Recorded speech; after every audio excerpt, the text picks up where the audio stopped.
Hey, Daddy, this is the man of the champions, Bill Fonzie Alfonso, giving a shout out to Something Else. something else, Daddy. This is Nickel Matata, Great Warrior Wolf, and you are listening to Something Else. I'm Tony Cini, and you're listening to Something Else. Hey everybody, it's Rich Palladino, the voice of New England, and you are listening to Something Else with Arya.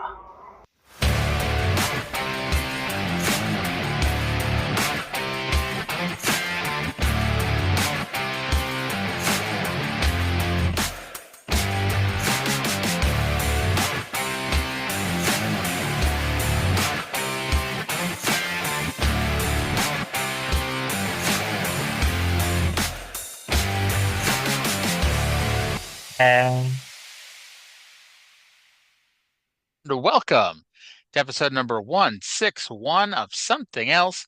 Feast your ear holes on this week's episode as we take a look at Mid-South Wrestling and World Class Championship Wrestling from January 28th, 1984. My name is Arya, and joining me, as always, is the Kevin Von Erich to my Bill Mercer. It's Trae. Trae, how the hell are you today? Are we going to go duck hunting? Yes!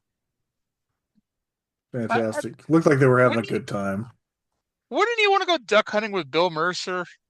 You know, Bill's just happy to be invited. Yes, I'd fucking go duck hunting with Bill Mercer today, and I do not. I'm not a fan of guns. I don't think I've ever held a real gun, much less shot one. But I'd go duck hunting with Bill Mercer. The only way that Bill Mercer could have been happier is if there'd been a pool. Yes, and he could have been pushed into it. I mean, I kind of assumed there had to have been a pond or something, or a lake or something over there. Well, yeah, yeah, I would think so. So before we dive too far into this, I got to do some housekeeping here. So next week, February 4th, there is no World Class. It happened. I'm sure of it, but it doesn't exist anywhere on this planet anyway. So we won't be able to talk about it. However, Trae and I are discussing what to do, if anything, to substitute it, because there are some options for once. Because I think I saw them on YouTube. There's a Mid-Atlantic Wrestling, an AWA, a World Championship Wrestling, and what was the other one? Central States from February 4th. I don't really want to watch Central States. Okay, that's Central States. So we'll figure out if it's going to be one of the remaining three, or if we're just going to only watch one thing next week. You know, what is the date? February 4th, 1984. This is a rib on me. Oh, I went to look at Roy Lucier's All Japan YouTube channel at the 1984 TV playlist, and of course, as a rib on me, it's missing the first 2 weeks of February.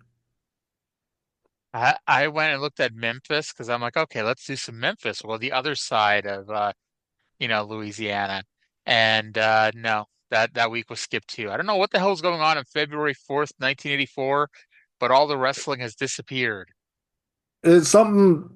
All the guys who bicycled the tapes around the territories somehow ended up in an intersection all at the same time and crashed into each other. Call Jim Cornette, see if there's anything in his VHS library, which I guarantee he still has all his VHS tapes. Oh, definitely. There ain't no doubt. All right. So we'll figure out what to do, if anything. If not, hey, I already watched next week's Mid-South. There's a good amount to talk about next week. But for now, let's dive into this week's Mid-South. Mid-South Wrestling, January 28th, 1984. And we're going to start the show by listening to the intro of this show with JR and Bill Watts. It's going to lead into the Jim Cornette Midnight Express intro, but I'm going to press pause before that to talk about the intro. South Wrestling. I'm Jim Ross, and I'll be your host for this exciting hour. And an exciting hour is going to be right here on Mid-South Wrestling. And, of course, with me here at Mike's side is Cowboy Bill Watts. And, Bill, there's going to be a tremendous hour of action. I think Grizzly Smith has really outdone himself this week. We've got some main events. Well, you can hear the crowd tuned up now. Jim Cornette walked in the ring. The surprise bout, a match. I think Grizzly Smith outdid himself on this one. He's got a match, Magnum TA and Mr. Wrestling 2 against the Midnight Express with Jim Cornette. But I think Grizzly threw a hook into him. Cornette was so anxious to get the match that Grizzly got him signed for a non-title bout right here on TV, and you know more about that than I do. Of course, he was very upset about that, and we have some comments. I talked to Jim Cornette prior to the taping here today, and let's listen to those comments now. I'm here at ringside with the manager of the Midnight Express, Jim Cornette. And Mr. Cornette, you know who I am. Today on Mid-South Wrestling, you have the match that you've been crying about, the match you've been yelling about, the match between the Midnight Express and Magnum TA and Mr. Wrestling number 2. Almost, but not quite. Because I think I got a little over-eager. I had been wanting to get those cowards, those chickens in the ring for so long. When I signed the contract that they put in front of me, I neglected to read all of the clauses. It's still, ladies and gentlemen, as in once again a non-title match, which means they have once again refused to put the belt up because they know that they'll lose them if they do. So it seems we have a failure to communicate. And what we're going to have to do now is keep on humiliating them, degrading them, until finally they agree to put those belts up. Because if there's one thing about me and about the Express, when we say something, it happens. If I tell you the sun's not going to come up tomorrow, you better buy you a flashlight. You understand that? And if I say I want the Mid-South Tag Team Championships, then the Express are going to get them. Now, I don't care what we have to do, but it seems you're not taking us seriously. So we're fixing to quit playing, we're fixing to get serious, and we're fixing to make Wrestling 2 and Magnum TA the joke champions, the chickens, the cowards. We're fixing to make them believers, and quick. I don't care what we have to do, they will believe. Well, Jim Cornette is certainly not happy that he signed a contract for a non-title match, but the match will go on indeed. We've all been waiting to see it. Let's go to the ring now, and ring announcer Boyd Pierce. I wonder if Magnum TA and Mr. Wrestling 2 believe in Joe Hendry. That's an interesting question. Yes. Is Mr. Wrestling 2 still alive? I know Magnum TA is. Yeah. Let's see. No, he died during the pandemic. He died in 2020. He was 85. Well, that's a shame. Yes. So yes, the surprise match that Grizzly Smith was trying to book last week, and at this point you wonder, why was it a surprise? Like, you know, when you hear a surprise match, you're like, okay, this is going to be one of a kind, kind of out of this world, maybe featuring an outside Mid-South talent, you know, coming in to do this wacky, one of a kind dream match. Instead, it's the tag team match we've been building up for like 6 weeks now. Non-title, but still the match we've been building up for like 6 weeks. And Cornette learned a valuable lesson here. This is where he learned that you have to read those contracts carefully. And this was if you can set up the dominoes, that meme where you set up the dominoes, and start with this promo, and it ends with Lex Luger not winning the WWF title in 1993. Yes. Although, to be fair, and you know, spoiler, because I know you're in October or September of '93, but in a few months, Undertaker and Yokozuna are going to have a match for the Royal Rumble, and Cornette's not going to realize until they get the contract back that it was signed for a casket match. Jimmy, no. Yeah. Although he does try to claim that that Paul Bearer put it in after Yokozuna had signed, which seems to be a violation of contract law. You can't sign a contract and then, you know, the other person enters stuff and you are retroactively having to agree to the stuff that they came out with afterwards. Yeah. You know, You can see him. You can see him gaining confidence. He's a little bit more Jim Cornette every week. Yes. And I'll be honest, like I kind of curious about going back and watching him in Memphis because like, you know, he like you just said, he has come out of his shell, so to speak, here in Mid-South. And the Jim Cornette that was here the last week of November and the Jim Cornette here in the last week of January are two almost entirely different Jim Cornettes. You know, like we said before, he's Yeah, got the tennis racket now. You know, he's got more confidence. He's got more of a rap down. You know, we'll hear in a second when he does does the Midnight Express intro. There's a little more to of it. There's a little more to it than there had been, and it's just evolving and getting better right before our eyes. It's insane. yeah. I don't know. Memphis, it's he was like 20 years old. He had just started in business. He was like terrified of making a mistake, so he probably like wasn't really comfortable yet. And then now he's like he's in like the first territory that kind of he got the job on his own merits for, because the Memphis he got Yeah, started because Christine Jarrett liked him, and that yeah. you know this is like Watts came up and then sees him and he asked Dennis Condrey, hey, can that kid talk? Like, well, yeah. And then he's just it's really neat. The only like I don't know, I haven't seen a lot of his Memphis run. The only segment that is like memorable that anybody ever talks about is the Terry Funk segment with the "I cannot stand sissies." And that's with Cornette having no idea what was going to happen too. Yeah. Um, so Didn't know this, didn't know Funk was gonna rip his pants off on fucking TV on Saturday morning. so it's like, I mean, to kind of go on top of that, like, and you mentioned he had the job in Memphis because of Christine Jarrett. Christine Jarrett was friends with his mom, and this was the first time, and he's not on his own, obviously. He's got the Midnight Express, and he's gonna have some other people, but for all intents and purposes, this is the first time that he, as a wrestling personality, is on his own and doesn't have, somebody behind the scenes, you know, making sure he's there, you know. Yeah, And and he's thriving.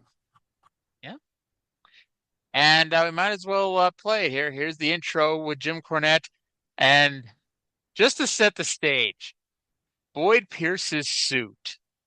Oh my God, it is fan fucking tastic.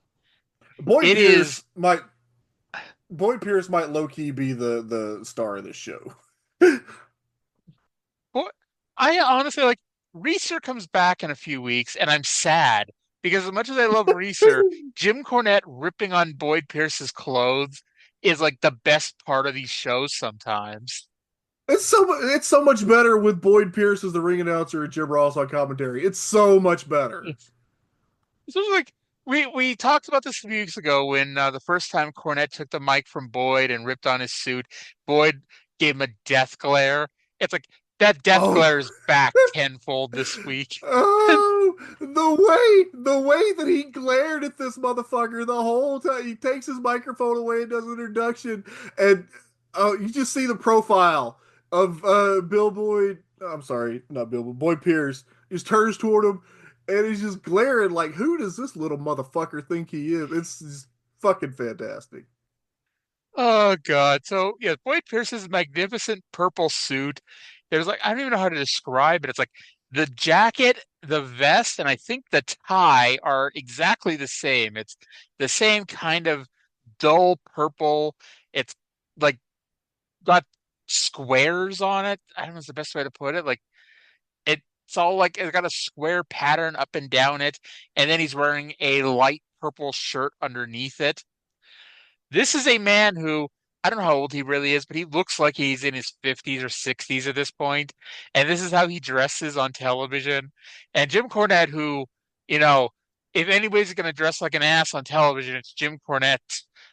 But he's got some things to say. Let's go to the intro for the Midnight Express.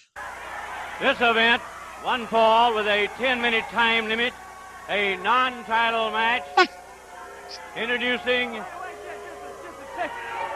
Boyd, dressed in the dark again, I see. Look at this, huh? just back up somewhere, please. I would like to introduce to you once again, ladies and gentlemen, two men that you should be familiar with.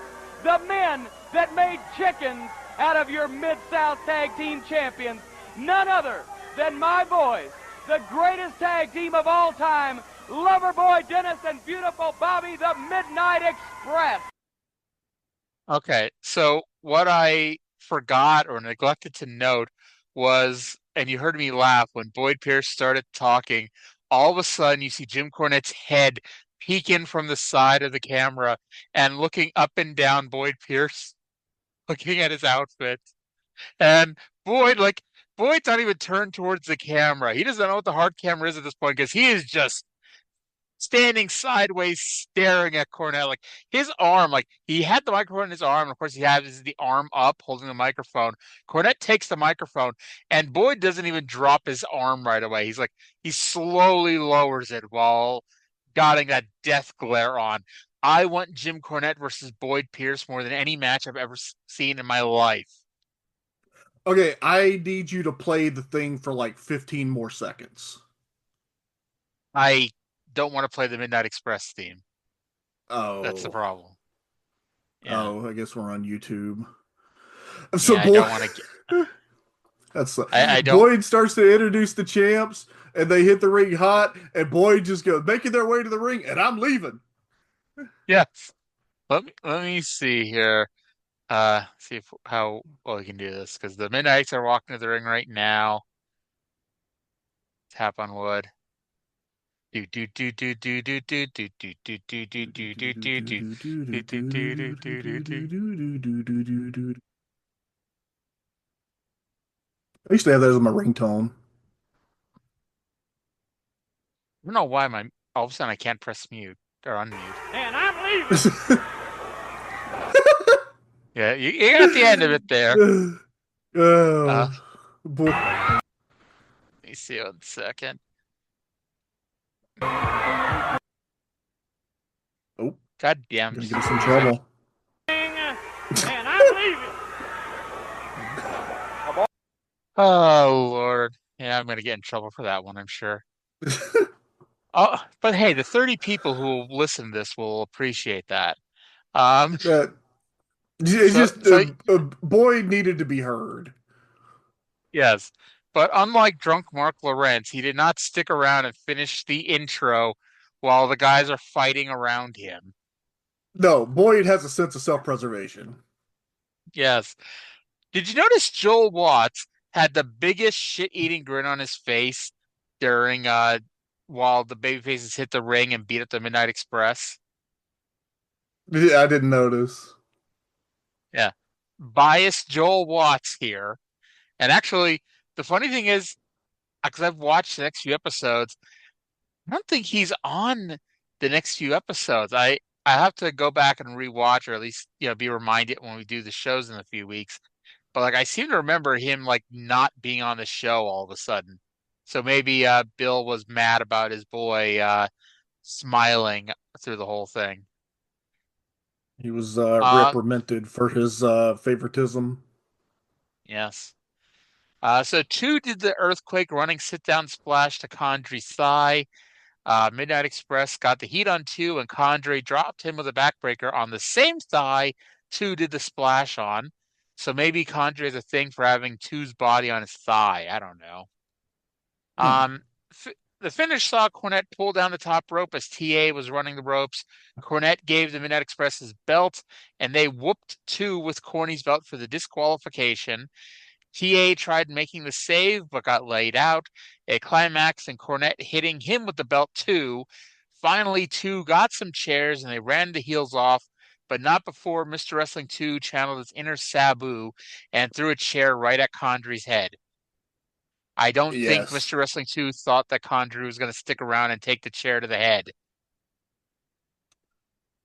I was just watching. I was just watching the shows that we're going to cover on the Oh My Godcast this week, And it had the ECW debut of Sabu.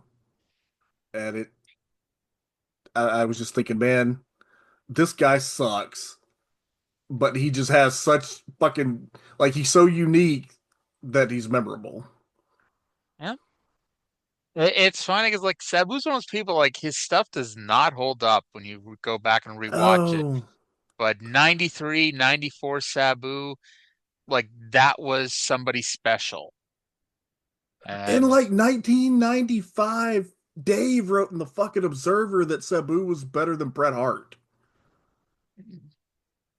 I don't remember that, but I'm sure he did. You It, know, yeah. hey, Paul Heyman did an amazing job of getting people over who were never going to get over anywhere else. And you know, people always point to Public Enemy, and yeah, Public Enemy were the ultimate examples of this. But Sabu, yeah, like he was never going to get over anywhere else.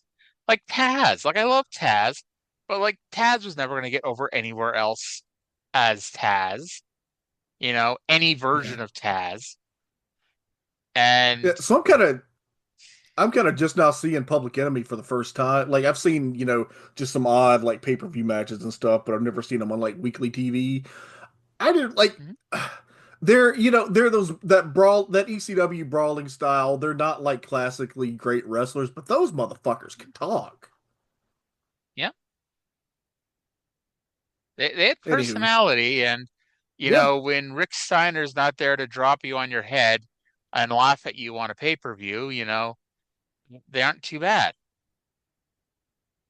Yeah, no. I think we talked about this. Did you ever watch Starrcade 90? With That's Steiner? the tag tournament in the Black Scorpion, right? Yes. The Steiners versus Colonel DeClerc and Sergeant Kruger. Whichever one Rocco Rock was, I think it was Sergeant Kruger. He does a flip dive over the top rope, and Rick Steiner's purposely out of the way of it. And so Rocco Rock splats on the ground, and Steiner just laughs at him. Because, you know, Rick Steiner's a dick. Rick Steiner is a dick. It was funny that Scott Steiner got, has the well-deserved reputation of being a dick. When Rick Steiner, is more of a low-key dick, I guess. Because at least he was just a dick in the mid-card, whereas Scott was a dick in the main events. Yeah, Rick is a dick in, nastier ways. Yes. Honestly, remember, not the last Nitro, but the next to last Nitro, he wrestled Conan. And saying he wrestled Conan is a very strong choice of words. Because basically he shot on Conan for 5 minutes on live television. And yeah, he was doing that a lot around that time, wasn't he? yes, he was. I think he also did it to Lash LaRue. Yeah, the Lash LaRue one is the one that I remember. All right, so II and TA pick up the win by disqualification of the Midnight Express. And during commercial, Jim Ross managed to steal the champions away for 90 seconds to cut a promo. Jim Ross, I have never seen welts like on Wrestling 2 and Magnum TA. And during the commercial break, you interviewed them, and Boylan, they had hit the explosion point. Let's watch that interview we were lucky enough to catch. Ladies and gentlemen, I'm here at ringside with Magnum TA, Mr. Wrestling 2. You've all seen what has happened with the belts. These men, I'm sure the camera can see, you can see at home, there are welts all over their body from those belts, those blows from... Nobody in my entire lifetime has treated me like this. It isn't going to start here. It isn't going to start now. This is just about get it. If you wanted my attention, if you wanted to start something, let's see where you're going to go from here, because we're going to give you more fight. More down-the-gut fighting you've ever seen in your whole entire life. Look at my back. Nobody does this to me. Nobody does this to my coach. Nobody. I say this to you. And listen good. Yeah, you got me. But everyone in this entire state remembers a man named Carl Crook. He tried the same trick. And I took it and peeled his back and whipped him until he bled. You men will experience the same, I promise you. All right. So I like the intensity. And if all you do is hear this promo, it sounds great. 2 was great. TA was pretty good. 2, by the way, took the fucking belt a lot harder than TA did because TA tried showing his back. I don't know about you, but I didn't see any welts there. But Yeah, 2 you could not. was, Yeah, you could not see any welts on TA's back. There was a pretty nasty one on his side. yeah. And the issue, and this is where, like, when I've posted stuff on YouTube, when people have commented, they usually comment about how old Mr. Wrestling 2 looks. I'm always like, he's not ripped or anything like that. He always looked in decent shape, and he's wearing a mask, so you can't really tell how old he is. It's like how Sting had his face painted for years, so you never really saw how old he was. But it was here where, like, he's lifting up his flab and it's bouncing up and down. It's like it looked very old. Like, I know that sounds weird and wacky, but it's like just this flabbiness just looked bad. Having him lift it up and drop it so it's bouncing. It's like I just like, oh, that's very old man looking for Mr. Wrestling 2. Yeah, well, that's old man behavior. You don't give a shit what you look like, and you can beat the shit out of people. Yep. And he brings up Karl Krupp doing this to him in the past, years before, and that he got revenge on Krupp. So, if I am Cornette and if I am the Midnight Express, I'm looking up old NWA Tri-State videos of what Mr. Wrestling 2 did to Killer Karl Krupp. And I'd be running in the opposite direction probably. You think those are in Cornette's VHS collection? Oh, I'm sure of it. If anybody in this world has the actual full Memphis collection, it's James E. Cornette. Hmm. Do you think Jerry Jarrett ever regrets selling off like the master tapes that he used to? Because like apparently Oh, he would do yes. that at conventions where like he would just sell the master tapes of old Memphis shows. If I Okay. when we get our time machine so we can go to Knoxville and watch Bullet Bob Armstrong wrestle Terry Funk, we need to go to like one of the NWA board meetings where all the promoters are there and just explain to them, look, keep the TV tapes. In 15 years, you could sell them and fund your retirement. I don't know about the 1993 NWA convention. I mean, that's No, like fucking, Steve Ricard from New Zealand and, I uh, was thinking like the 1965 convention. How early oh, do they have tapes? well, when you said we're gonna go to the 1993, and we're gonna go back to Bullet Bob versus Terry Funk. I mean, well, I guess Bullet Bob probably wrestled Terry Funk before 1993 as well, but that's the one I was thinking of. Yeah, well, we have a time machine. We don't have to. That's the whole point. We don't have to stay in. We don't have to stay in one time. But the problem is going back to 65, they'd have to hold the tapes for more than 15 years. Because Vince didn't get into his buy everything mode until like 2004, 2005. Yeah, But yeah. yeah, you're right. I still think it's weird, by the way, that Crockett bought Mid-South, and in theory, that should have also included all the tapes, but it didn't.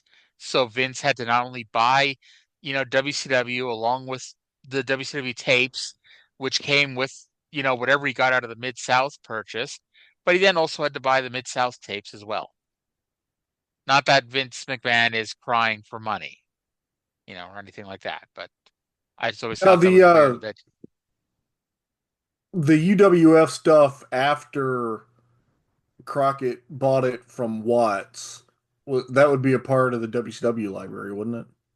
oh yeah, yeah. But like the Watts library, that honestly that should have already been there, but it wasn't. Yeah, didn't he lose it in a divorce or something? He did, and they had to buy it from Watts's first wife. which is like, remember when, was it Flair or Steamboat that lost their name to their one Steamboat. of their wives?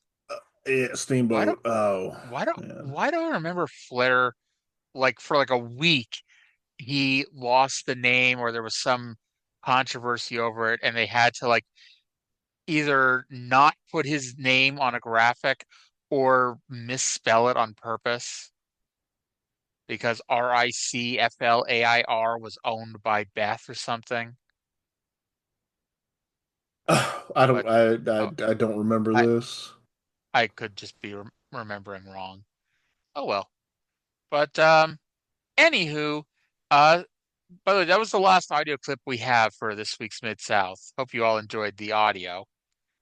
But up next we had Stalking the Ring, Butch Reed versus Mike Dunkin' Donuts. Um, I can't keep saying this, but when was the last time they brought up that Junkyard Dog was a North American champion?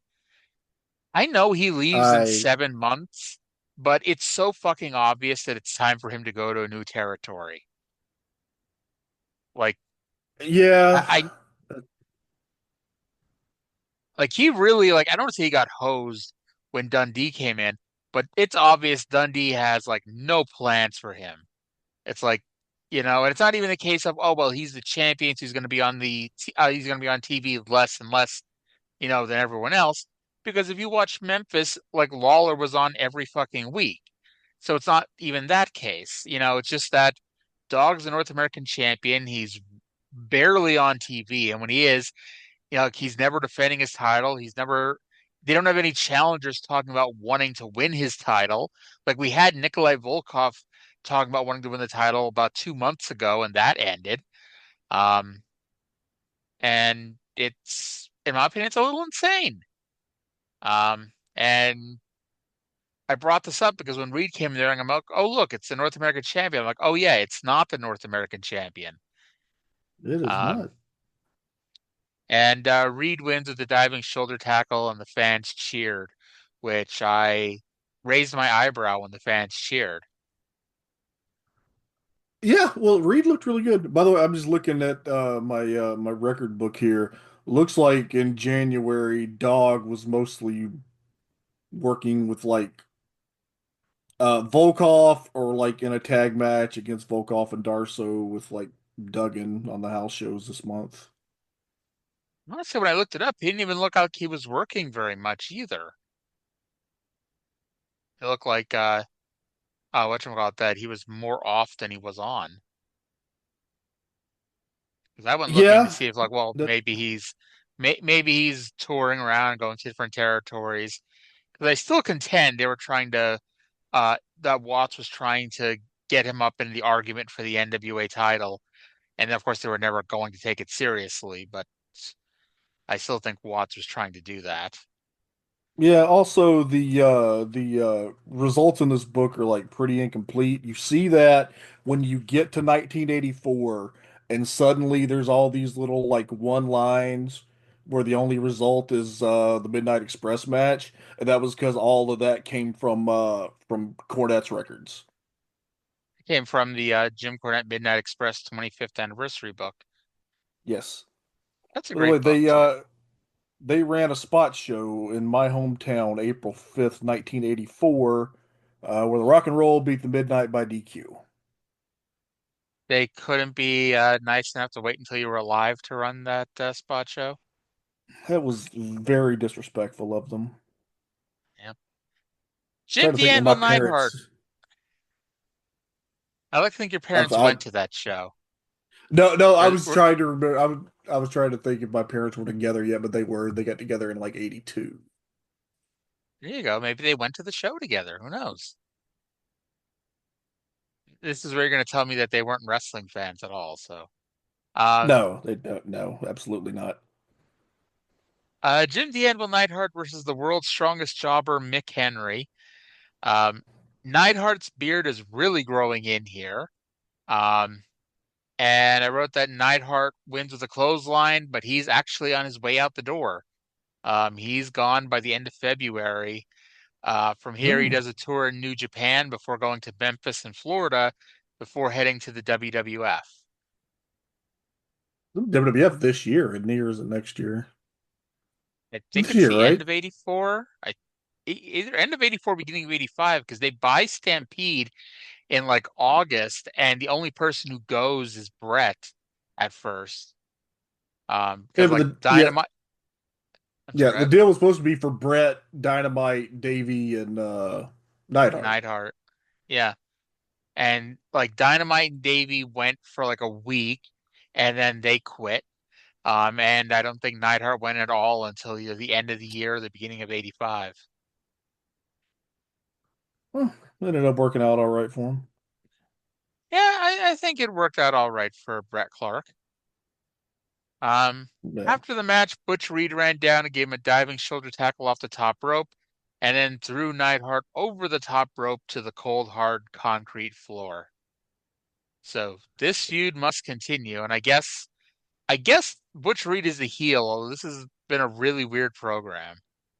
Because I think the fans would rather cheer Butch Reed, but they seem to be determined to keep Reed the heel. Watts did spend the whole match just gushing about how strong Neidhart is. Very, very true. And unfortunately, he spent all his time gushing over somebody who has no damn loyalty to him. None at all. Darn it. Masao Ito versus Joe Savoldi. Ito hit a karate kick to the throat and then got disqualified due to the throat hold. John King and Mike Jackson ran in for the save and got their asses kicked. Finally, Joel Watts backed him off. Geopolitical Bill Watts broke out here, and he called this a Pearl Harbor attack. Now, Trey, I know that you're our history buff, so please, please, please correct me if I'm wrong. But how is this a Pearl Harbor attack when he does it face to face and was outnumbered 3-1? Wasn't the whole point that Japan sneak attacked us from behind? Yes, that was the point, but I guess Bill wasn't a history major. Well, you see, Masao Ito, he's Japanese, or at least, Oh, I got the joke. Yeah. Joe Savoldi, son of Mario Savoldi, promoter of the IWCCW in like the early, the 80s and early 90s up here in Massachusetts. Oh. Yes. So we have our new heel who gets DQ'd for kicking too much ass every week. Yes, and it gets really weird the next couple weeks. Oh, really, fun. really weird. Love when shit gets weird. I just want you to keep in mind Ito's 2 matches that he's had so far. Either 2 or 3, however many he's had, but I mean, they've been the same format. He comes in, he kicks too much ass, and he gets disqualified for using a throat hold. Suddenly, things just get different. I'm excited. Yes. 3 weeks ago, Terry Taylor made a tremendous debut by humiliating the Russians, but then last week he was going to wrestle Volkov. However, Volkov wasn't here, but Terry Taylor, being a tremendous sport and athlete that he is, he accepted Crusher Darso's challenge, but then got hung by the rope that Volkov uses for something called a Russian death match. A Russian I don't know death match. Yes, I don't know what a Russian death match is. I don't think Bill Watts knows either. But it's the 1980s, so you just have to put name of country death match, and that's good enough. Maybe you fight in a gulag, and the winner gets to eat, and the loser gets to freeze to death. There you go. They get sent to Siberia, or in this case, Central States. Well, wait, I'm just looking through this book, and people have talked about it. The fucking routing in Mid-South was such a nightmare. And I'm just thinking, okay, October 16th, Shreveport, October 17th, Lafayette, October 18th, Laranger, Louisiana, October 19th, Hamburg, Arkansas, October 20th, Little Rock, Arkansas, 21st, Oak City and Tulsa, 22nd, Lake Charles. Now, the way they talk, it was like they were going home every night and weren't like staying in hotels. And just I really hope that these guys didn't go to fucking Hamburg, drive back to Alexandria that night, and then drive to Little Rock the next day. Like, I really hope that didn't happen. For those of us who aren't up on our Louisiana, Arkansas, Oklahoma geography, what's that drive? Let's see. Hamburg to Alexandria, 1984, no interstate.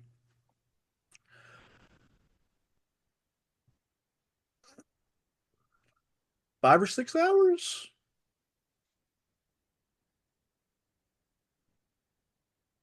That's a hell of a drive. Yeah.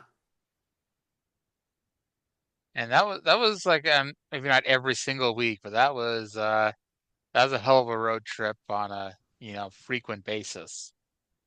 Yeah. And he And learned the one time that I actually heard him mention my hometown was he was talking about like they had just been run so ragged that they finally asked for a couple of days off. And of course, Watts being Watts, like, all right, well, you can take off Baton Rouge and New Orleans and Lafayette and go to fucking Crossett, Arkansas.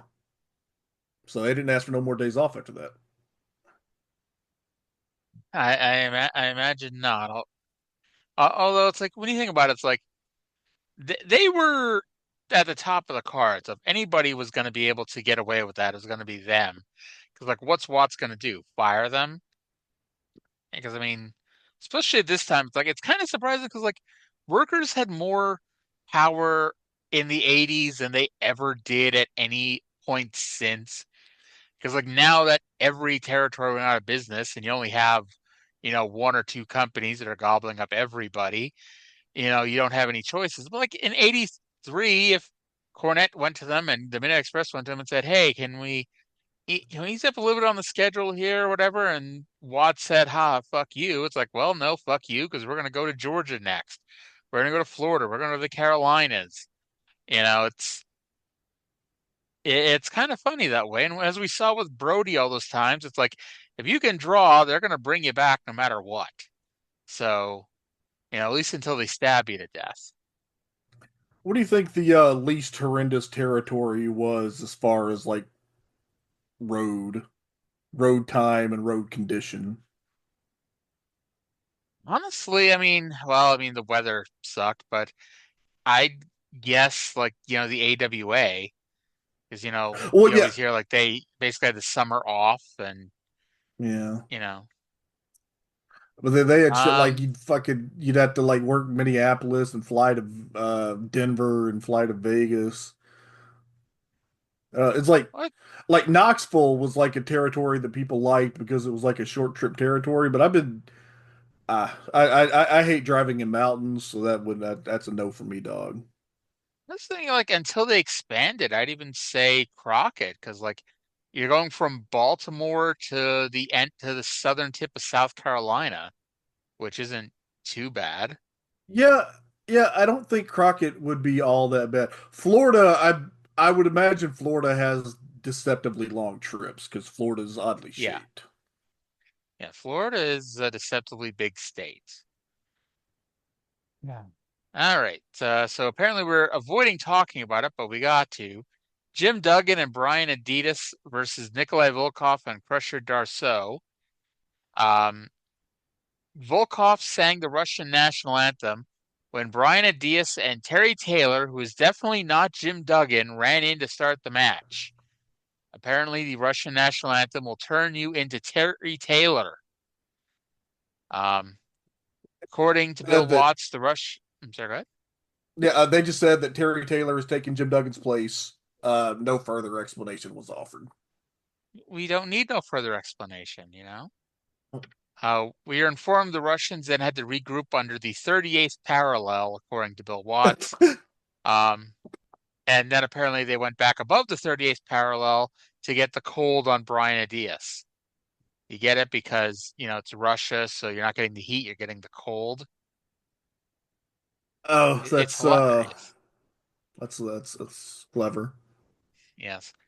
So Taylor got the hot tag, and he had the win with a middle rope crossbody, but we had such an atrociously awful referee who was so out of position it wasn't even funny. And by the time he dropped down the count, I think Terry Taylor only got a 1 count. A four-way breaks out when Masao Ito, of all people, who ran in, chopped Adias in the throat, and then slapped on the throat hold. Meanwhile, at the Legion of Doom outside the ring, Terry Taylor beat up both Russians. The babyface jobber crew ran down for the save, and Taylor rocked Ito with a punch before chasing him all around the first floor of the Irish McNeil Boys Club, which I was laughing. And suddenly watching that makes me think that Bill Watts saw this, Bill Dundee saw this, and thought, okay, we can't push this guy as an unbeatable badass if he's running in terror from Terry Taylor. Yeah, this is very Memphis. It's we saw a lot more of the building. They moved around a lot more. That's very like kind of Memphis studio vibe. A lot of that since Dundee took over. Wonder why. By the way, Watts said that Terry Taylor was the best young wrestler since Jack Briscoe. I think you need to take about 26-27% off for there, bud. Either next week or the week after is a more preposterous Memphis-y brawl moment. Oh, fantastic. I laughed. Hopefully you notice it, because I at least laughed when I saw it. But trying to scan through my notes quickly, I couldn't see where it was, but it's coming up, I promise. So yes. Then we get our what in theory is our final standby match. In fact, not just in theory, but it is our final standby match. Nature Boy Buddy Landell versus Leaping Lanny Poffo. During this match, they announced that next week is the start of the television medal tournament, and it's also the return of the Junkyard Dog. And oh my God, did I send you the picture of the bracket of the TV title tournament? No. Okay. We'll talk about it next week. But holy fuck. For a number of reasons. Holy fuck. Fighting. Let's just say TV was not this bracket's friend. Oh. Anyway, let's see. Remember when Poffo was a big deal for like 3 weeks? That feels like an eternity ago. Poffo went for the. Mm-hmm. I'm sorry. I think I have some insight into that, possibly. Sure. So, did it turn out that Magnum TA or that Mr. Wrestling 2 was right and that he was an awful, awful person like his brother and father? Well, so the reason that they started that deal was that Randy was supposed to come to Mid-South. And then I think that was when, and apparently, I'm trying to remember what I was listening to that explained this, but apparently Watts was the person that told Savage, like, you need to make up with Lawler and Jarrett, because they had, he had been calling them out for years and all that stuff, that whole thing with the ICW. And so that was when, Randy wrote the letter apologizing to Lawler and Jarrett and ended up going to Memphis until he went to the WWF in 85. Because that's when whatchamacallit, they were going out of business, and Jerry Jarrett and Jerry Lawler, to their credit, they could have been like, fuck you. And they would have had every right in the world to be like, fuck you. But they did what was best for business, To steal a WWE cliche, they did what was best for business. Yeah. So my assumption is that was why Lanny got the push for the first few weeks. And now that they figured out that Randy isn't coming, so there's no need to continue pushing him. Poor Lanny. Like, there's absolutely nothing wrong with Lanny. Like, he's a good wrestler. He's not very big. And I mean, that's especially going to kill him in these days, but especially now, like the Midnight Express, like size is not as big of a deal in Mid-South as at least as it was. But yeah, poor Lanny Poffo, he was just way too small for this day It's and just age. one of well, it's just one of those. It's the little brother syndrome. When your brother is like an all-time great and you're just pretty good, you know. Now, when did you find out that they were brothers? Because I don't think I knew until like 2000 or later. Like, I'm pretty sure I didn't know Lanny Poffo and Randy Savage were related until longer than it really I should have known. Yeah, well, I didn't start watching wrestling until like 1999, remember? So I'm sure I found True out that. also in the early 2000s. Yeah. I think honestly, it may have been around the same time I found out that Kane was the new Diesel slash Isaac Yankem. Oh yeah. Do you want, do you want to know how I found out now that I think about it? Do you remember the PWI Almanac they used to put out every year? Like it Yes. would list Oh, I loved it would those. yes. Yes. So I used to read that fucking thing cover to cover.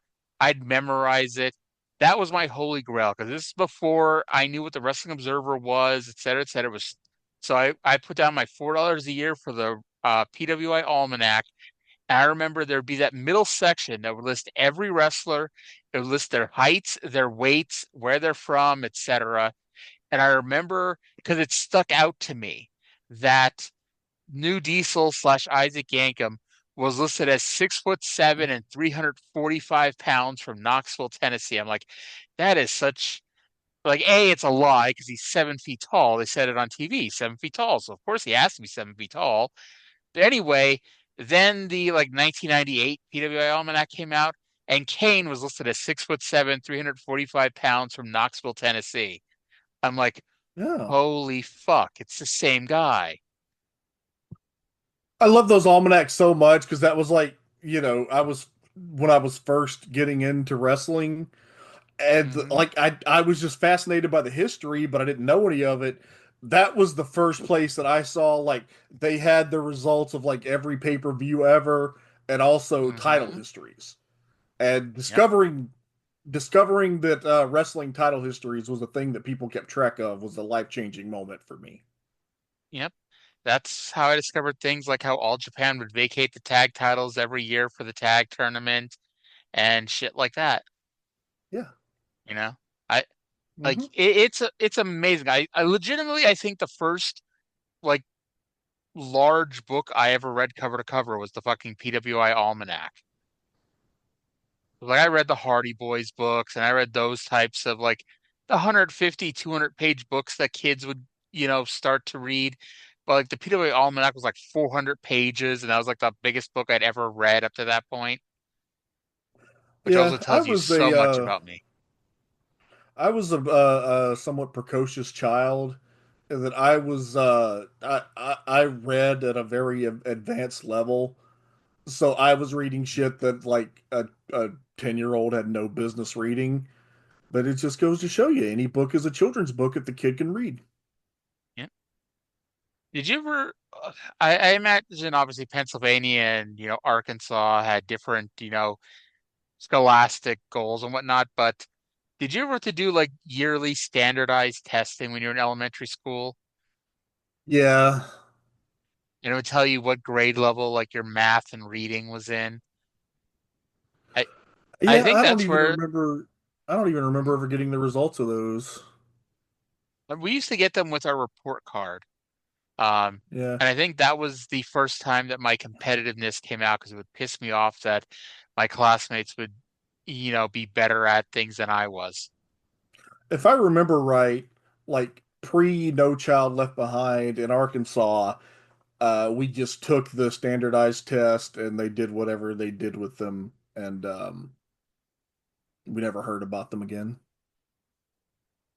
I'm trying to figure out how the hell we went from Lanny Poffo versus Buddy Landell to standardized tests. By way of the PWI Almanac. I'm not trying to figure out how the hell the PWI Almanac came out. Uh, Oh Lord. Something about Kane? I don't know. Yeah, but how the hell did we get to Kane? We were talking about Lanny Poffo and Randy Savage, and that somehow led to me figuring out that Kane and Isaac Ingham are the same person. It doesn't matter, I guess. Um, so Leaping Lanny Poffo goes for a moonsault off the top rope, which should have been a disqualification, but we're just blatantly ignoring that rule, except when we have to not ignore it.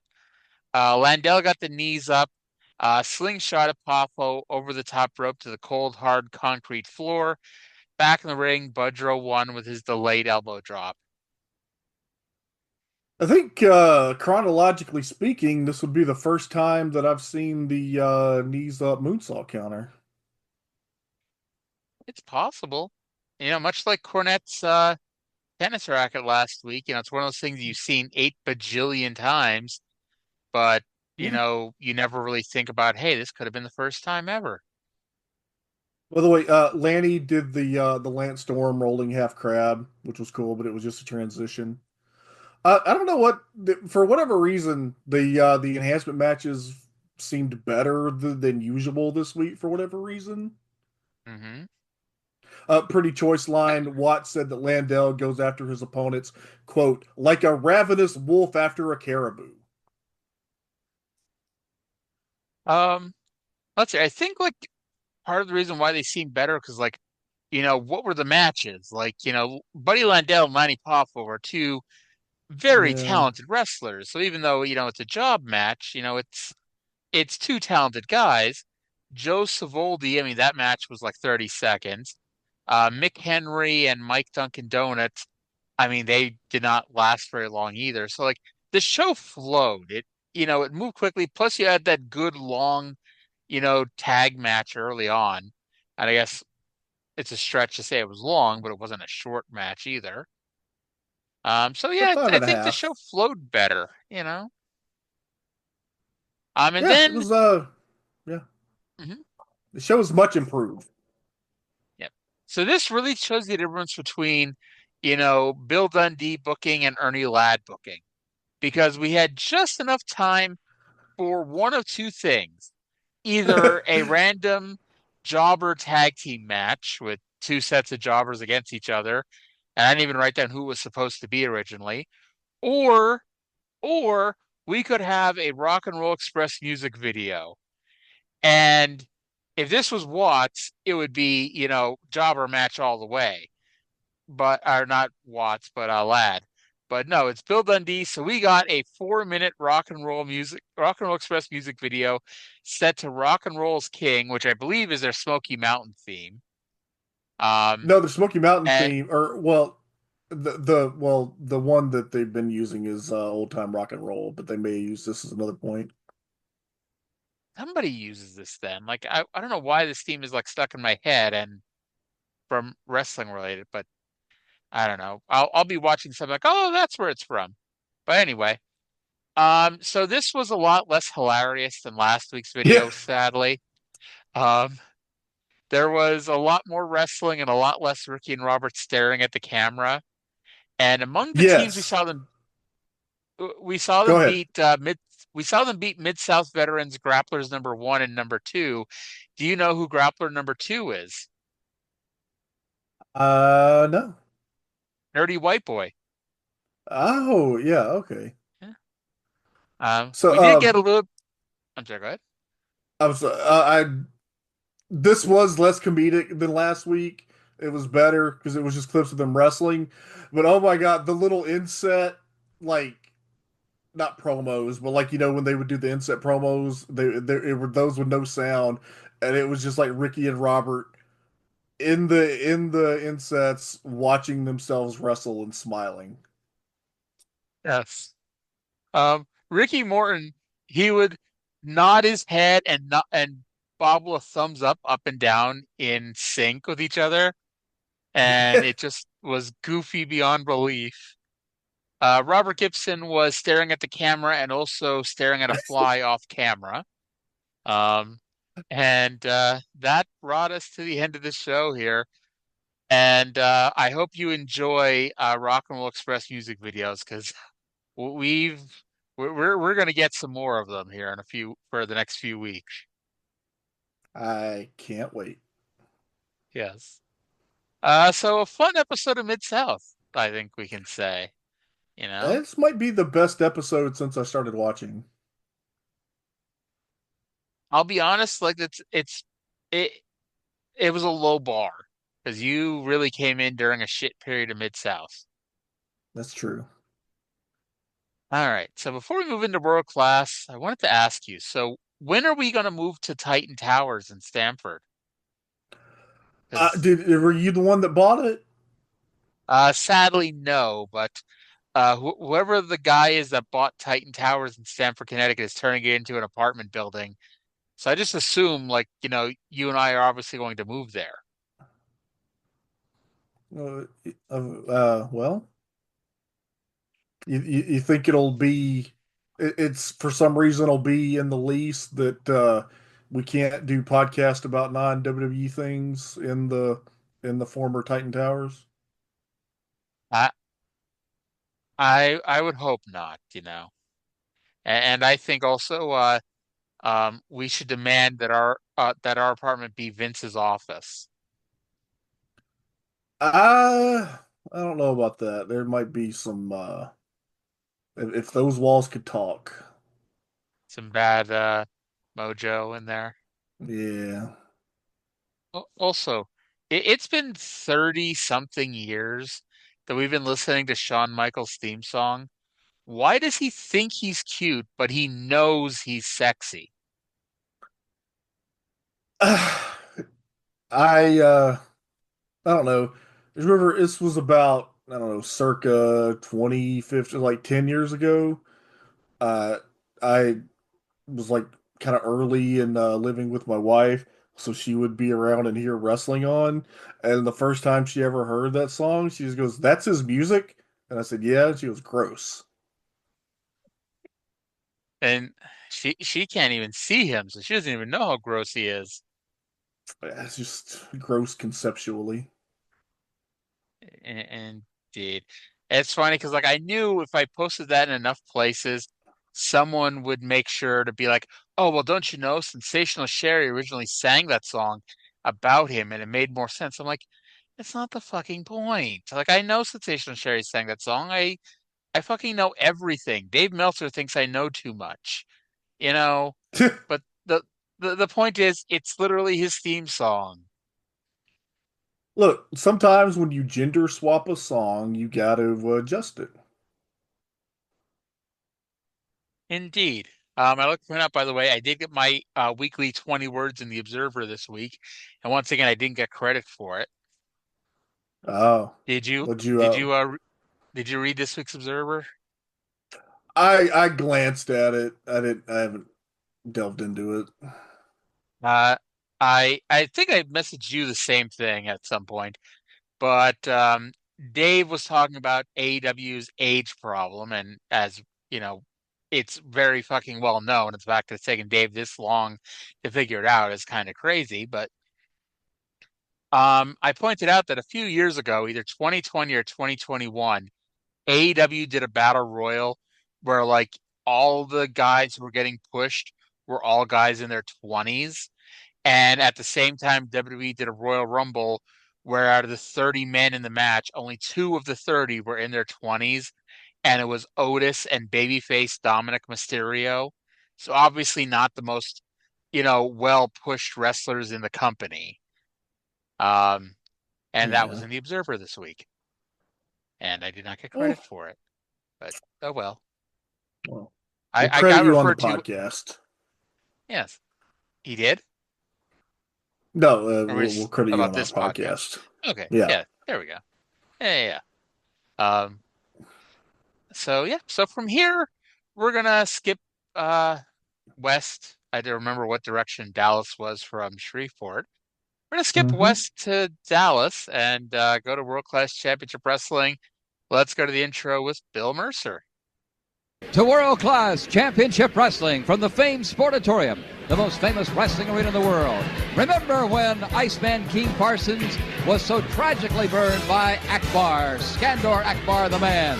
Well, now Akbar has this strange aberration, the missing link, teaming up with his Super Ds. The missing link, the Super Ds.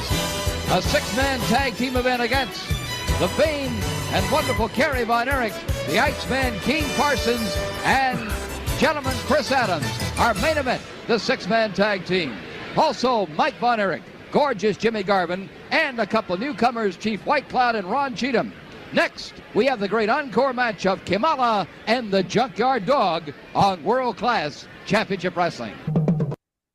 You know, I could live to be 41 years old, and I will always remember Akbar putting fire in Iceman Parsons' face. Well, you're never going to forget because Bill Mercer is going to remind you every week. Yes. And I mean, that's as close to being honest as possible. And they say he put fire in Iceman's face. I'm like, that's exactly what he did. You know, he did not throw a fireball at Parsons. He presented fire to his face. But now, of course, because as we mentioned the last few weeks, he needs more and more revenge. So this week, the American Tag Team Champion Iceman Parsons is going to team with Kerry Von Erich and Chris Adams. By the way, main event Max. Yeah. Max is here, and he's teaming with the Super Ds. And, you know, what a fucking trio. I know. It's funny because, like, the Super Ds, like, if you told me, like, oh, Bill and Scott Irwin are going to be wrestling, I'm like, oh, that sounds good. But the Super Ds, it's like, I don't know. It's not hitting the mark for me anyway. Yeah, it's I don't understand this tag team division. That's like, it's the Super Ds and like whatever arbitrary combination somebody comes up with. Is it better or worse than Mid-South's tag team division until recently? You know, this is somehow even worse than Mid-South. When they didn't even have a tag team division. When it was, hey, here's two singles wrestlers. They're now the tag team champions. But they're going to team with anybody else on the roster, too. It was always my favorite part. And, hey, that's what we're doing here because, you know, the American Tag Team Champions are still at this moment Iceman Parsons and Brian Adias. And Brian Adias hasn't even been on the fucking show. You know, I was... well, yeah, he was on the show. No, he was on the other show. Well, exactly. He's not on this show where he's the American Tag Team Champion. Yeah, well, I was confused. I'm like, I vividly remember seeing him, but then there he is. Like, oh, that's the other show. Yeah. All right. So first, we had a replay of the Junkyard Dog versus Kamala, which allowed us to fast forward 8.5 minutes, and then it's time for Duck Hunt, and we didn't have to pull out an orange NES gun to enjoy Duck Hunt either. Let's go to Bill Mercer, who's going to pitch it to us right now. Kerry and I will go around the bend here and be in the other blind. Good luck. Okay, good.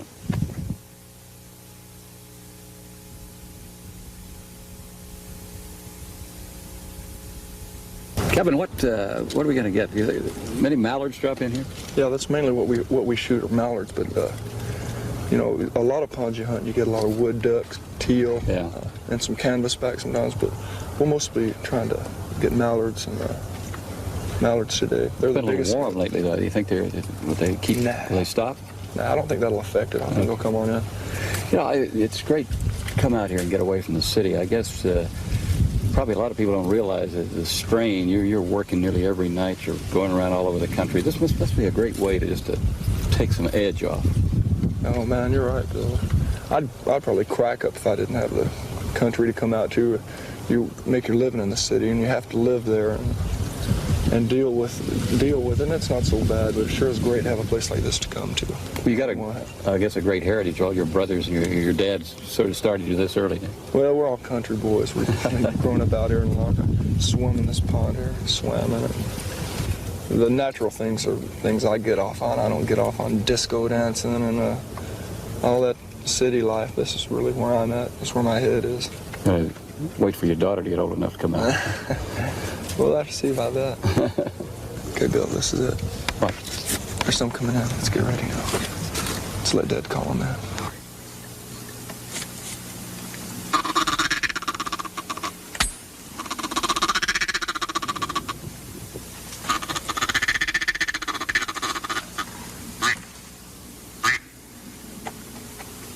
Okay, let's get him.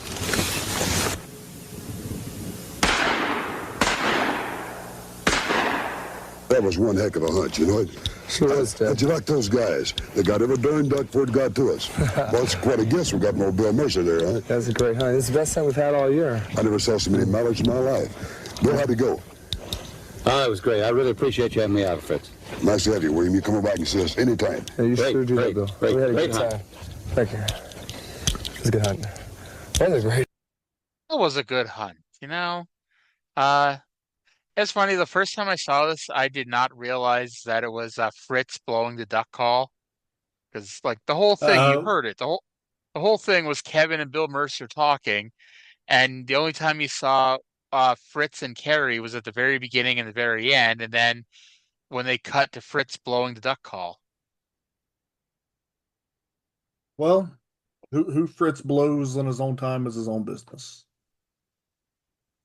Yes, Fritz does blow, doesn't he? Indeed.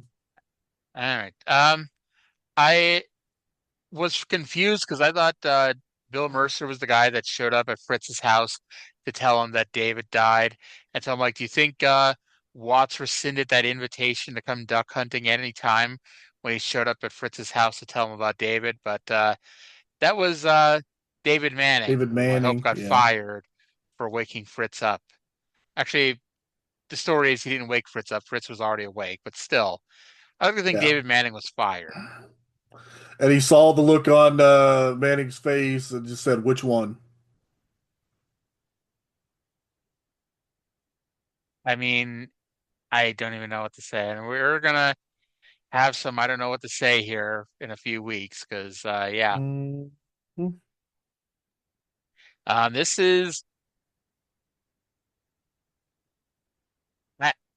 This is the last world class show that we're gonna review while David is still alive. The problem is that they taped the shows a few weeks in advance, and we're going to see a lot of David after he's died on the show and being built up for the future, and it gets really creepy. Like really creepy.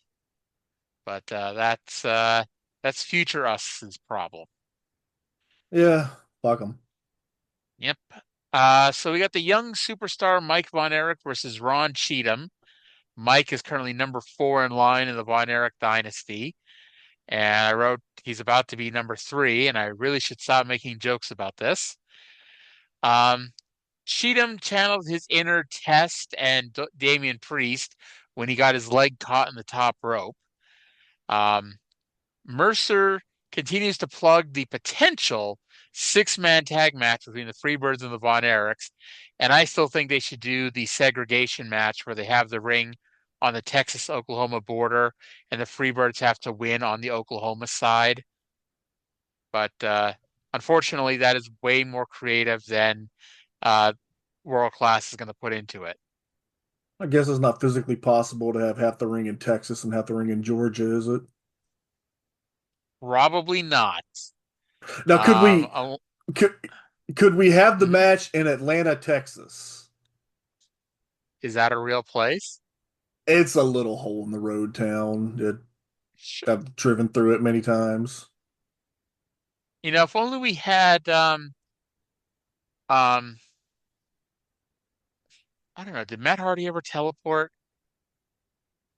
I was like, I if think only had the Hardy so. if only had the Hardy teleportation, but I don't think he ever actually teleported. Like that time that he debuted in AEW and everyone freaked out because he was teleporting, it wasn't really teleporting. It was him, uh, like a hologram. It was supposed to be a hologram of him going all over the arena, but it was really poorly done, and people thought it was supposed to be him teleporting. Now Um, I'm imagining Matt Hardy standing on the balcony and just directing hologram where to run and stand. that would be perfect. Actually, when they did Stadium Stampede at the first All In London, I thought that they were going to fight back. A bunch of them were going to fight backstage and suddenly be magically transported into Daly's place. But sadly, that did not happen. Oh, unfortunate. Yes. So by the way, Mike Von Erich pinned Ron Cheatham with a sunset flip. So the new guys are 0 for 1 already. Yeah, Mike looks like David. I bet that's going to get weird in a few weeks. Mm-hmm. Honestly, I always remember like the story about Mike being like super skinny and tall and not very defined. He's bigger than I thought he was. Like he's still smaller than his three brothers, but like he's not like, you know, he's not a stick figure there. He's Yeah. just, you know. Well, Chris was the one that was really too small. Chris was short and, I'll say it, fat. But actually, he doesn't debut until like 91, so it's not even World Class that he debuts in. Isn't it like Global? Did he really not debut until Like I know he 91? doesn't I know he doesn't 91? angle, but he doesn't wrestle in World Class. Like unless I'm horribly mistaken, I thought like he doesn't actually wrestle until long after it's out of business. He debuted on June 22nd, 1990, died September 12th, 1991. Yeah. Yeah, he does some angles in the 80s. Um, and apparently he's gonna be at ringside when Yeah. Kerry takes on Flair in May, but I Yeah. mean, yeah. He So doesn't actually he doesn't he doesn't look like Kerry, but he looks like he wants to look like Kerry. Yeah. He did not get the Von Erich genes, No. But so next week we're informed that Kerry will take on Kamala. Iceman and Chris Adams are going to take on one of the Super Ds and Jimmy Garvin in like a weird ass tag team match if there ever was one. And it doesn't matter because we will not see this at all. Oh, that's disappointing. We then get Jimmy Garvin with Precious versus Chief Billy White Cloud. Who? Chief I Billy don't White know. Cloud. Yeah. Apparently, Billy White Cloud wrestled at one point as Pedro Colombo. Okay, then. That's a fantastic name. Yes. Too bad he didn't use it more. From what I could tell, though, he was just a journeyman who wrestled everywhere, most recently in Portland, and is now finishing the last 3 months of his career here in Dallas because, spoiler alert, he is in and out in 3 months, and this is it for him. However, from what I could tell, even though he's here for 3 months, he only has one more Sportatorium match. So he's not going to be a regular on our TV here. A Cherokee from North Carolina, purportedly. I will say, he was a perfectly adequate wrestler, and this was a perfectly fine, adequate match. The finish left a lot. Yeah. Until we got the shitty world class finish. Billy had on a cross between a figure four and an Indian deathlock when Precious raked his eyes for the disqualification. So that's what happened. Okay, I was confused. I thought that Garvin had White Cloud in like the figure four, and then Precious interfered for no reason. No, I mean, he was right there. He could have reached the rope, so it was a really bad positioning of it anyway. But yeah, Precious raked his eyes for the DQ. Yeah, that's what happened. Did Chief Billy White, like, he was perfectly decent, like, good looking guy, moved well. He did some really nifty, almost lucha style arm drags. Garvin sold a bunch for him. He did just a little bit of the war dance when he made his comeback, but it was just a little bit. Mm-hmm. And so does this mean Chief Billy White Cloud should now be involved in a match for the American heavyweight title? Absolutely. It should be the Native American heavyweight title. They should have a triple threat match. You know? Well, that won't be invented yet for several years. No. Depending on who you believe, you know, I don't know who you could even say really invented it. Because, like, I think it was in Mexico at one point. There's an ECW match coming up that you're going to see in a few weeks. That's a three-way, which is far before the famous three-way match. And, like, Smoky Mountain did a four-way and a three-way already. So, like, it's not becoming a regular thing. It's not just code for the indie company booked an odd number of wrestlers, you know, but it's coming. Yeah, it's become a thing over the past, like, 20 years that, like, I don't know, it's an interesting attraction in theory, but then it just turned into it's a lazy booking crutch. It's the indie company booked an odd number of wrestlers. Mm-hmm. So then we get our main event. It's Max and the Super Destroyers with General Skandar Akbar versus Fritz Von Erich, Iceman Parsons, and Chris Adams with Sunshine. Second week in a row where we stick Sunshine in a situation where she's out with a Von Erich, devoted her weird sudden popularity with one of Fritz's boys. Everyone ran wild on poor Max, so the smaller D got in the ring and got the heat on Adams. This is your weekly reminder, as we've mentioned already, that Iceman Parsons and Mid-South jobber Brian Adias are your American Tag Team Champions.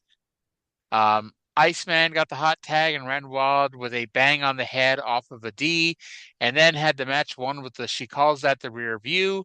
But instead, they teased the WrestleMania 5 finish with Rick Rude and Ultimate Warrior, where Akbar tripped Parsons. However, Iceman rolled through and pinned one of the Ds and got the win. We then had a 7-way breakout with Kerry beating up Akbar and the D's beating up Adams, which meant, yes, Iceman was doing nothing.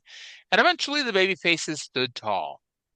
This was a good main event match, I thought. I often say that it's hard to fuck up a 6-man tag. This one overachieved. This might have been the best performance of Max's career. Like, he and Chris Adams did like a 20-second sequence that is almost definitely the best thing he ever did in a wrestling ring. He did a really cool looking splash off the top rope. Good for Max. He had a very good night here. All right, and so let's go to the show-ending promo where our babyface trio is going to talk to our good friend Bill Mercer, and Bill Mercer then tries to steal the show. Well, with the winning 6-man tag team group here, Kerry Von Erich, Chris Adams, Sunshine, and Iceman King Parsons. Kerry, that was a big win for you. Yes, it's a very big win, and we're all very excited. But you know, there's one thing I'm getting sick of, and that's that Akbar always sticking his nose where it don't belong. And one thing he has stuck his nose into is my pocketbook, and that's $10,000 for slamming Kamala. So, baby, I slam you one more time. That's $20,000 if I don't get it. I'm taking out your head, Akbar, and that's going to be your head. Remember it, baby. Well, you got a chance next week. Next week. All right, I am. Chris Adams? You know, Bill, I will help my friends Kerry and Iceman anytime, you know, in tag matches like this. But fundamentally, I am involved with Jimmy Garvin, and that's the one I want. I'm going to get him, and I'm going to get that American title back. Good deal. And I know what you want, a lot of revenge. I'll tell you what, I have yet to get my revenge, Garvin. If it's the last thing I do. If it takes me the rest of my life, I will get it. Don't you forget What it. about Precious? You still want that 5 minutes? 5 minutes. It wouldn't take me that long, brother, but I want it bad. Okay, Sunshine. Thank you. And Iceman, how are you? I'm just fine, You guys brother. are really roaring on I'm just fine. You want Akbar. Akbar, you thought this was pain, sucker? You thought that was pain? Sucker, I got you for 5 minutes. 5 minutes, sucker. And I'm going to show you what pain is. Have mercy. You got to take the full 5 on him or put him away early? I want it all. Every 5 minutes. I want it all.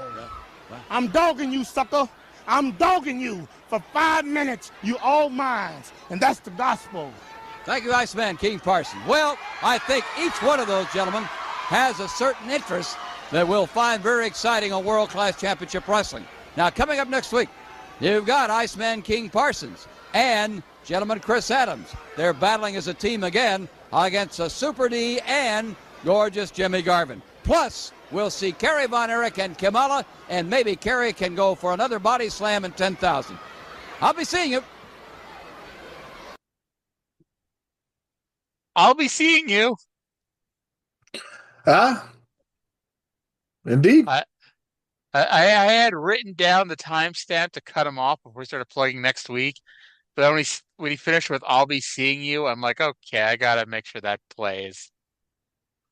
So Iceman wants revenge on Akbar. Can never get enough. Wants more revenge. No. Sunshine also wants 5 minutes. revenge. Yeah, Sunshine also wants revenge on Garvin and Precious. They should form a stable called the Revengers. That is too creative for Ken Mantell. Darn it. Yeah. Too bad. So Kerry wants $20,000 for slamming Kamala, or otherwise he'll take it out of Akbar's head.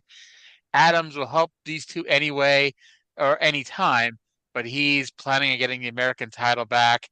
Sunshine wants a lot of revenge if it takes her the rest of her life. By the way, how old is Sunshine? How old is Sunshine? Hold on. Don't look it up. Don't look it up. Yes. How old do you think Sunshine is? 30. 21 years old. Oh, wow. She was born in 1982, or no, 1962, excuse me. Because I'm like, okay, I don't think she's still alive. Because she looks like, I'm sorry, Sunshine, if you're listening to this, I don't know why you wouldn't be, but I thought she looked older. Like, I thought she was early to mid 30s, to be honest. But no, 21 years old. And to make it weirder, because she was the love interest to Jimmy Garvin, she's Jimmy Garvin's cousin. Oh, well.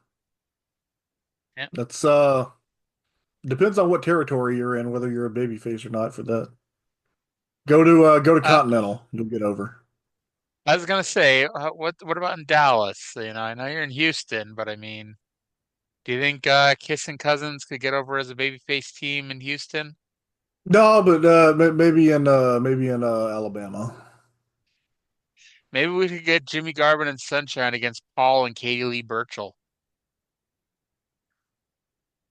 Boy, that would be a mixed tag match for the ages. People complain about WWE going PG. That's the best thing that came of WWE going PG was that they scrapped that angle. Yeah. Yeah. Oh Lord. And I mean, obviously they weren't real life brother and sister, but you have to know that they, were reserved to say the least. Yeah, it was that before or after he was a pirate? After. Really? That was when, yeah, because when he was over as a pirate and Vince decided that no one had ever heard of Johnny Depp and Pirates of the Caribbean, and so he could no longer be a pirate because Vince thought he was going to be like Jean-Pierre Lafitte versus Johnny Depp. And I'm not saying Paul Burchill was going to be the world champion as a pirate, but I liked Pirate Paul Burchill. I thought it was fun. I have somewhere. I have a plastic coin that he just threw some to the crowd at a house show one time, and I grabbed one. Nice. It's funny because you always hear stories about, Vince isn't, um, whatchamacallit, Vince, doesn't know pop culture at all. And, stuff like Paul Burchill, you know, got screwed over because Vince had no idea what Johnny Depp or Pirates of the Caribbean was. But then, I remember a story about Vince Russo doing those skits with Stevie Richards and the Blue Meanie, making fun of Sable after Sable left the company, and making it after the Blair Witch Project. And Vince had no fucking idea what the Blair Witch Project was. And of course, you hear Russo, and mind you, the argument in general makes perfect sense. It's this guy has no idea what the hell's going on, what's in pop culture. But come on, them ripping off the fucking Blair Witch Project on 1999 WWF just to make fun of Sable seemed a little pointless. Remember the story when Gail Kim came in and Jim Ross had to explain to Vince that some people are attracted to Asian women in particular, and Vince had never heard of such a thing. Yes. It's funny. I can't even explain why. Maybe this is just Vince manipulating my own mind on WWE TV. I never found Gail Kim exceptionally attractive until her TNA run. Yeah, she's certainly a beautiful lady. Yes. Ah, Lordy. So I guess that's gonna bring us to the end here. Um, anything else you want to discuss? Anything else you want to plug?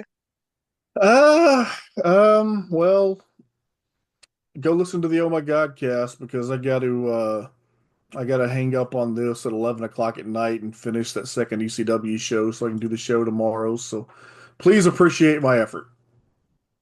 Sounds good. All right, well, thank you everyone for listening. Hope you all enjoyed the show, and we'll talk to you again in 7 days. Bye.